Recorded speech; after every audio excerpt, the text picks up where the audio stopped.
Hi students, welcome back to chemistry class. In the last class, we learned about atomic number and mass number of an atom. Today, we will learn about electronic configuration of atom and isotopes. Let's start the class. As you know, an atom consists of a positively charged center called nucleus, where the electrons revolve around the nucleus in a fixed path called orbits or shells.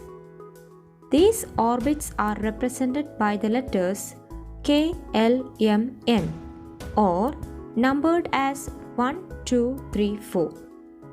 Each shell has its own energy, hence they are called energy level. As long as the electron revolves around the nucleus, the energy remains constant. So look at the table given in your textbook. Analyze the electronic configuration of atoms of elements from atomic number 1 to 18 in the following table.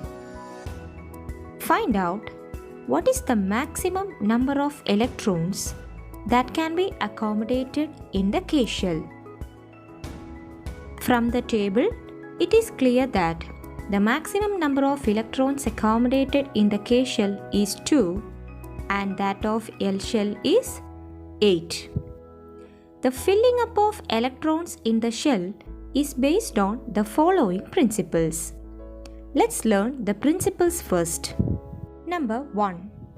The maximum number of electrons that can be accommodated in any given shell is based on the formula 2n square, where n represents the shell number, that is 1, 2, 3, etc. For K, the maximum number is 2. For L, it is 8. For M, it is 18. And for N, it is 32. So the maximum number of electrons in each shell is based on the formula 2n square. Number 2. The filling up of electrons in shells of higher energy happens only after the shells of lower energy are filled. That is, the shells with minimum energy fills first and later with the higher energy.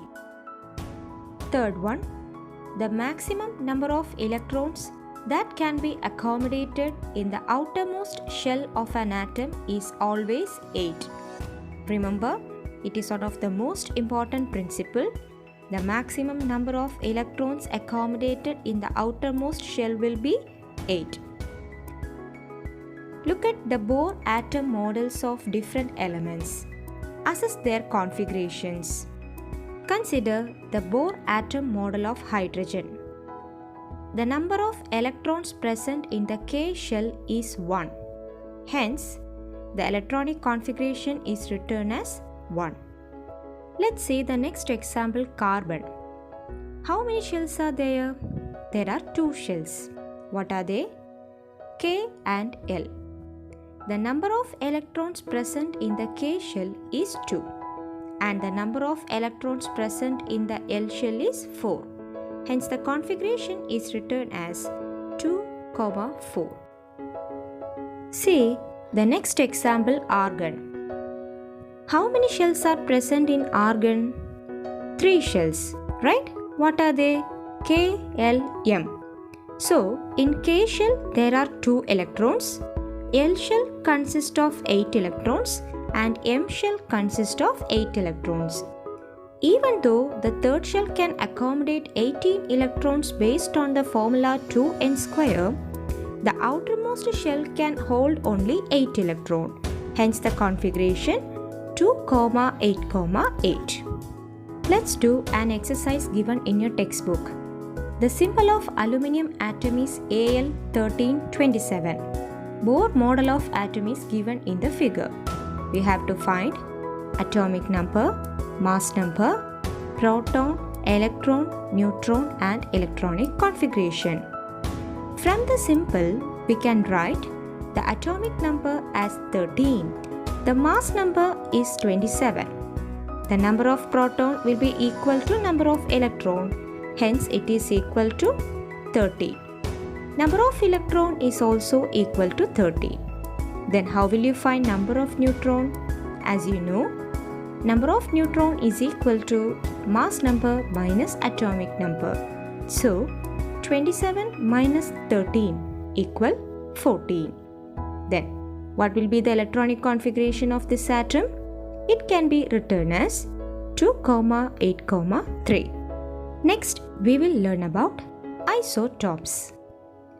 Isotopes are atoms of same element having the same atomic number but different mass number. For example, consider the isotopes of hydrogen. They are protium, deuterium and tritium. Analyze the symbol of prosium, deuterium and tritium. It is clear that the atomic numbers of these elements are same, but the mass number is different. Look at another example of carbon. Here, the atomic number of isotopes of carbon is 6, but the mass number varies. Let's learn some of the uses of isotopes. The first one is deuterium. It is an isotope of hydrogen which is used in atomic reactors. Carbon-14, one of the isotope of carbon, is used to determine the age of fossils and prehistoric objects. The next one, phosphorus-31. It is an isotope of phosphorus used as tracers for identifying the nutrient exchange in plants. Next one is iodine-131 and cobalt-60. Both isotopes are used in medical field for diagnosing and treatment of ailments like cancer and tumor. And the last one is uranium-235. It is used as a fuel in atomic reactors. Remember, the isotopes and its uses is very important for your exam. Okay students, I hope you understood this concept. If you have any doubts, you can inform me through the class WhatsApp group. Thank you.